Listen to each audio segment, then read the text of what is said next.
नहीं कि आप मुख्यमंत्री के बेटे हैं तो कुछ भी टिप्पणी कर देंगे। हमारे छत्तीसगढ़ में भी हो रहा है। कहे देखो अभी ये जो मुख्यमंत्री जो हैं उनके पिता का कैसा कैसा विवादित बयान आ रहा है। जी जी है ना, ब्राह्मण विरोधी वो बात कर रहा है, सनातन विरोधी वो बात कर रहा है, हमारे मर्यादा पुरुषोत्तम राम जी के विषय में कई टिप्पणी वो कर रहे हैं। हमने पहले ही कहा कि यदि अवसर पड़ेगा तो हम तलवार लेकर के, भाला लेकर के युद्ध के मैदान में भी उतरने के लिए तैयार हैं। कोई हमारे तिलक के विषय में टिप्पणी कर देता है। मैं ये कहूँगा कि जब एक विशेष समुदाय के लोग, एक विशेष समुदाय के लोगों के जो बच्चे हैं स्कूल टोपी लगा करके जा सकते हैं, एक विशेष समुदाय के बच्चे जब पगड़ी लगा करके जा सकते हैं, तो हमारे बच्चे तिलक लगाकर, शिखा रख करके क्यों स्कूल नहीं जा सकते? जय हिंद, जय छत्तीसगढ़। मैं हूं संजय सिंह सेंगर और आप दे रहे खबर छत्तीसगढ़ के सीजी न्यूज में। साथ है कैमरा में लक्की भुंडेकर। अभी हम लोग नर्मदा गांव आए हुए हैं किसी कार्यक्रम को लेकर। यहाँ आने के बाद मंदिर में आए हुए थे और मंदिर में हम लोग महाराज जी लोग से कुछ वार्तालाप, विचार जानने के लिए आए हुए हैं।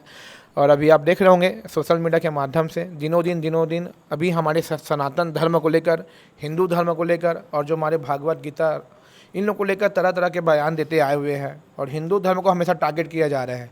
कल भी ऐसा बात हुई है, एक सीएम का जो लड़का है उन्होंने खुले मंच पर, खुले आम ऐसा बयान जो दिया है वह बहुत ही निंदनीय है और निंदनीय के अलावा हम कुछ नहीं कर सकते उनका। उसी चीज़ को हम लोग आज जानने के लिए महाराज जी से बातचीत करेंगे और उनका विचार मीडिया के माध्यम से लोगों तक पहुँचाएँगे। तो महाराज जी, सबसे पहले आप अपना शुभ नाम बताते हुए आज का कार्यक्रम स्टार्ट कीजिए। मैं पंडित सूरज उपाध्याय, मैं पूरी पीठाधीश्वर जगत गुरु शंकराचार्य जी का शिष्य हूँ। जी जी। और सनातन धर्म की रक्षा के लिए हमेशा आगे आता हूँ और अनेकानेक बहुत सारे यज्ञ अनुष्ठान आदि जो हैं हम सनातन धर्म के सिद्धांतों को समाज के बीच रखने के लिए करते आ रहे हैं। जी महाराज जी, आपने देखोगे तमिलनाडु के जो मुख्यमंत्री है उनका लड़की के द्वारा विवादित बयान दिया गया है कि ये सनातन धर्म कुछ होता नहीं है, सनातन धर्म को खत्म कर देना चाहिए। और उनकी तुलना उन्होंने सीधे तौर पर कहा है यह मच्छर, डेंगू मच्छर और कोरोना की तरह है, इन्हें समाप्त किया जा सकता है। और ये सब बात बोलने के बाद भी उन लोगों में शर्म नाम की कोई भी चीज़ नहीं है, क्योंकि ये तो मुख्यमंत्री का लड़का है और उनको पता भी है कि उनको बोलने के बाद उनका कुछ होगा नहीं। बड़े पब्लिक में जो लोग कुछ बयान नहीं दे नहीं सकते, इनको पता है कि हमको बोलेंगे तो क्या हुआ, वाद विवाद ही होगा और कुछ नहीं होगा। तो ऐसे लोगों के लिए आप क्या कहना चाहते हैं? देखिए, सबसे पहले तो ऐसे लोगों के लिए मैं बोल करके अपना मुंह गंदा नहीं करना चाहता, अशुद्ध नहीं करना चाहता, परंतु देखिए जड़ भरत पहले बोला नहीं, परंतु रघुगण के पास जब गया तो जड़ भरत सोचा कि आज नहीं बोलूँगा तो गलत हो जाएगा। जी जी। इसलिए आज मैं बोलना चाहूँगा कि सनातन को मिटने वाले स्वयं मिट गए। जी जी। ये नहीं कि आप मुख्यमंत्री के बेटे हैं तो कुछ भी टिप्पणी कर देंगे। हमारे छत्तीसगढ़ में भी हो रहा है। कहे देखो अभी ये जो मुख्यमंत्री जो हैं उनके पिता का कैसा कैसा विवादित बयान आ रहा है। जी जी। है ना, ब्राह्मण विरोधी वो बात कर रहा है, सनातन विरोधी वो बात कर रहा है, हमारे मर्यादा पुरुषोत्तम राम जी के विषय में कई टिप्पणी वो कर रहे हैं। तो ये क्या है कि आप मुख्यमंत्री के बेटे हो गए या मुख्यमंत्री के बाप हो गए तो आप कुछ भी बोल दोगे क्या? हमारा ये सनातन धर्म है। हमने पहले ही कहा कि यदि अवसर पड़ेगा तो हम तलवार लेकर के, भाला लेकर के युद्ध के मैदान में भी उतरने के लिए तैयार हैं, सक्षम हैं। जी जी।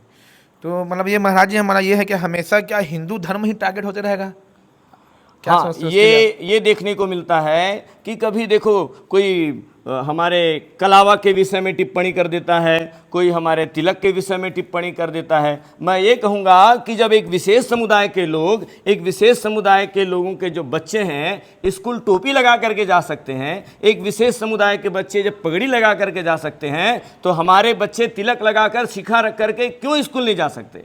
उनके लिए क्यों इस तरह से कह दिया जाता है कि ये बच्चे जो है तिलक नहीं लगाएंगे? जी जी। ये क्या है? शिक्षा प्रणाली को भी सुधारने की आवश्यकता है। संस्कार से ही संसार चलती है। शिक्षा प्रणाली भी हमारा देखो कितना विकृत होते जा रहा है।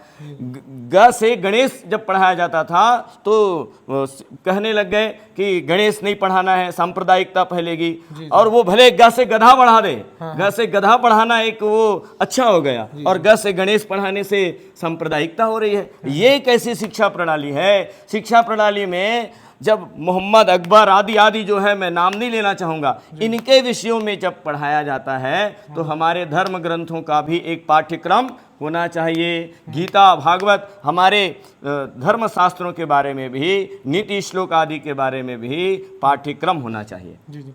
तो महाराज जी, अपन मीडिया के माध्यम से कुछ ऐसा बताया कि इन जो ऐसे लोग जो बोलते हैं, क्या सरकार उन पर कुछ कार्रवाई करे या ऐसे लोगों बोलने के लिए, ताकि जो बोलने से संकोच करे? देखिए, बहुत सारी चीज़ें जो हैं वो शासन के छत्र छाया में, जी जी, अभी हमारे छत्तीसगढ़ में भी धर्मांतरण हो रहा है। बहुत सारे धर्मांतरण हमने तो इधर देखा है कि गांव का गांव पूरा धर्मांतरित हो जा रहा है। तो उनके लिए कहना चाहूँगा कि कहीं ना कहीं धर्मांतरण के लिए भी शासन तंत्र जिम्मेदार है। शासन तंत्र इसके लिए जिम्मेदार है। कहीं ना कहीं सबकी छत्र छाया में ये सब हो रहा है। यदि वो चाहे तो वो बिल्कुल निर्णय लेकर के कोई कठोर कदम उठा करके धर्मांतरण को रोक सकते हैं। ये वो सक्षम है। हम ये कहेंगे कि शासन तंत्र साथ दे या ना दे, मीडिया तंत्र साथ दे या ना दे, राजनीतिक तंत्र साथ दे या न दे, हम अब खड़े हो गए हैं। हम अब सामने आ गए हैं सनातन की रक्षा के लिए, और सनातन सिद्धांत को हम साथ में रखते हुए समय पड़े तो बिल्कुल आगे आएंगे। बहुत सुंदर महाराज जी। लेकिन महाराज जी, आप देखोगे अभी कुछ ही महीने बाद विधानसभा चुनाव है, और आपकी वाणी में देखो बहुत जोरदार इतने सारे अभी सभा किए, आपने सबका बैठक किए हैं, तो जागरूकता के लिए ऐसे गांव में कभी मुहिम चलाते नहीं महाराज? लोगों को जागरूक करने के लिए आप देख रहे हैं अभी धर्म परिवर्तन तेजी से फैल रहे हैं जी, अनेक प्रकार के कार्य हो रहे हैं, तो उसके लिए आप क्या करते हैं? जैसे देखिए, हमारा कार्य ही है समाज में जा कर के लोगों को जागरूक करना, सनातन सिद्धांतों के बारे में उनको परिचित कराना। हमारे एक तुलसी मानस प्रतिष्ठान है। जी जी, तुलसी मानस प्रतिष्ठान का अभी मैं तुलसी मानस प्रतिष्ठान जिला इकाई का संरक्षक हूँ वर्तमान में। जी जी, तो हम अपने मानस मंडली, हमारे छत्तीसगढ़ में गांव-गांव में मानस मंडली है, सभी राम कथा गाते हैं। तो हम उन मानस मंडलियों को यही कहते हैं, उनके व्याख्याकारों को यही कहते हैं कि आप हर गांव जा कर के जब व्याख्या करते हैं रामचरितमानस की, तो उस व्याख्या में मर्यादा पुरुषोत्तम राम की कथा के साथ साथ सनातन धर्म का जो सिद्धांत वेदों में, शास्त्रों में जो सन्निहित है, उन सनातन धर्म के सिद्धांतों को आप समाज में रखिए। और जैसे जैसे अवसर मिलता है हम भी जाकर के, जैसे अभी यह यज्ञ का आज जो बैठक था, यज्ञ के संबंध में एक प्रचार यात्रा निकाली जाएगी 7 दिनों की। हर गांव में जाकर के हम आधा घंटा 1 घंटा जाकर के वहाँ पर कथा कहेंगे और सनातन धर्म के सिद्धांत को लोगों में रखेंगे। तो महाराज जी, अभी आप देख सकते हैं पर सोशल मीडिया में माहौल चल रहा है, लेकिन जो इतने बड़ी बात बोली है हमारे सनातन धर्म को लेकर, उसके लिए आप क्या एक कुछ कटाक्षवट करते हैं? मैं तो ये कहूँगा कि सनातनियों के लिए इस तरह से जब उन्होंने टिप्पणी किया है तो उसको चाहिए कि वो सभी सनातनियों से, सभी हिंदुओं से वो क्षमा मांगे।